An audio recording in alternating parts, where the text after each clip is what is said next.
Today we're checking out the top 10 cards coming out of Outlaws at Thunder Junction for OATHBREAKER. If you don't know, OATHBREAKER is a multiplayer format similar to Commander, but instead of a legendary creature, we have a planeswalker in the command zone, as well as a signature spell, which is an instant or sorcery that we can cast as long as we control our OATHBREAKER. Alright, let's get right into it. At number 10, we've got Eartha Jo, Frontier Mentor.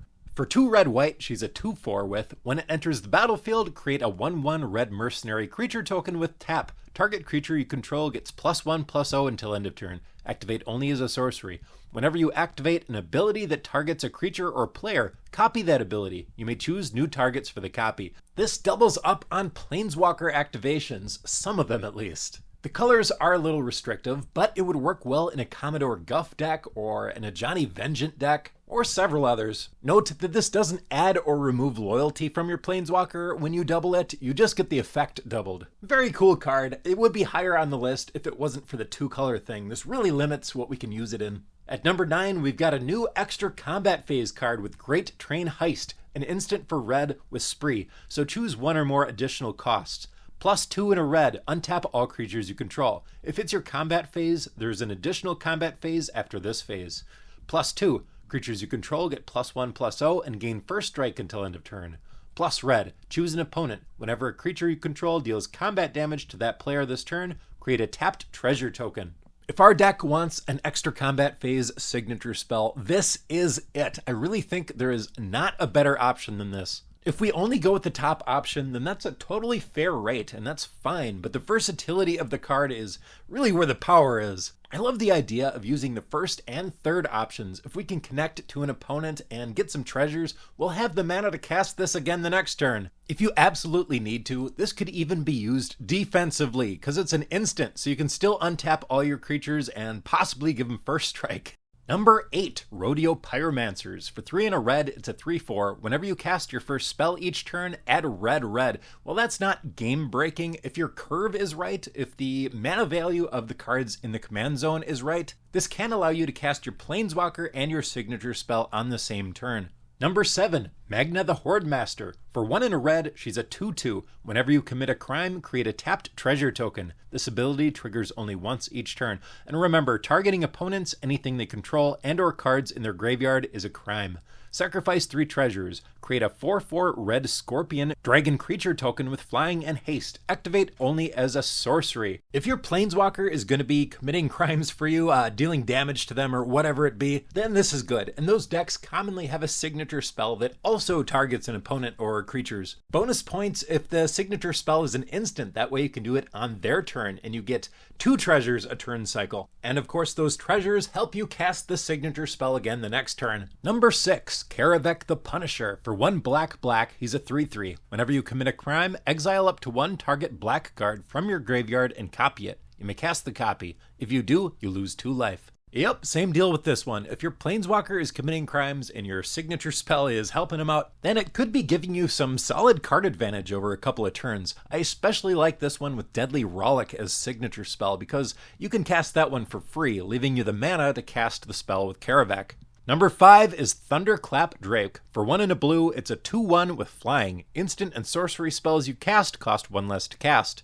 Pay 2 and a blue, sacrifice Thunderclap Drake. When you cast your next instant or sorcery spell this turn, copy each time you've cast your commander from the command zone this game. Yeah, this guy reduces the cost of your signature spell, and depending on if you have enough mana, you can sacrifice him to double it. Also, don't underestimate a 2-power flyer for just 2 mana in this format. It's good at attacking planeswalkers. You wouldn't play it just for that, but it's a solid card. Number 4 is Archangel of Tithes. For 1 white. She's a 3/5 flyer. As long as Archangel of Tithes is untapped, creatures can't attack you or planeswalkers you control unless their controller pays 1 for each of those creatures.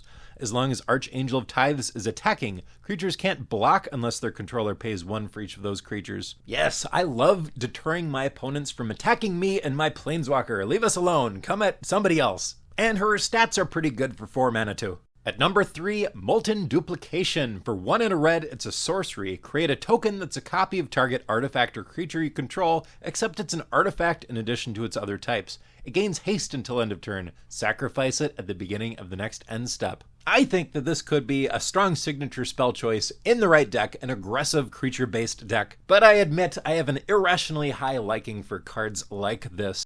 Number 2, Jace Reawakened for blue. He starts at 3 loyalty, and you can't cast this spell during your first, second, or third turns of the game.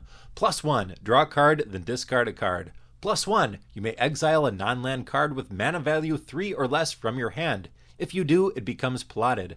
-6, until end of turn, whenever you cast a spell, copy it. You may choose new targets for the copy. Plot means that you can cast it on a later turn as a sorcery without paying its mana cost. And I do like how that works with the -6. If you've plotted a whole bunch of cards, if you get to that -6, then you can double all the stuff you plotted. That's really cool. But getting there without dying is, that's quite a challenge. Also, I don't know about the mana cost here. I was so excited when I saw we had a 2-mana Planeswalker, only the third 2-mana Planeswalker in the format, but it may as well be a 4-mana Planeswalker. Why is it number 2 on the list?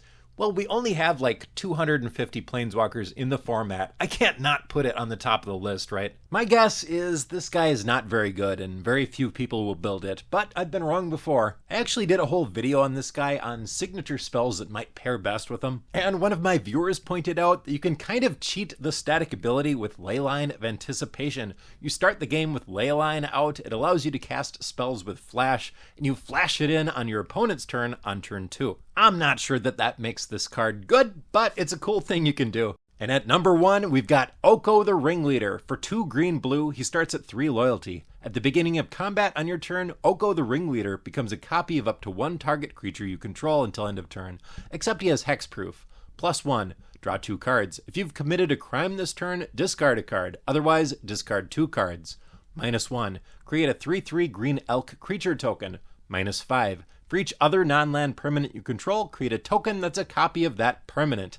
I really like this one. This is great. I really hope that all future Okos can do something like this, turning into a creature. Since we lost Gideon, we don't have so many Planeswalkers that can turn into creatures. I don't know what Oko's thing is with elks, but he really seems to like elks. One of the last Okos made elks too. Although, to be fair, making an elf token for yourself is usually quite a bit worse than the old Oko's elk ability of turning a creature or whatever into an elk. I'm pretty sure I'm going to build this guy. I know this sounds weird, but I'm going to build him as a poison Oathbreaker, and he can become a copy of one of the infect creatures I've got on the battlefield. I haven't decided on a signature spell choice yet, but I would like one that targets an opponent or something they control, so it triggers that +1 commit a crime thing. Yeah, that's probably not going to be real good, but I love me some bad decks, what can I say? If you want to support this channel, just hit that like button. That's all I'm asking for. I don't want Patreon or none of that crap. I just want to share my love of the format with other people who love the format. So thank you very much for watching, and I'll see you in the next one.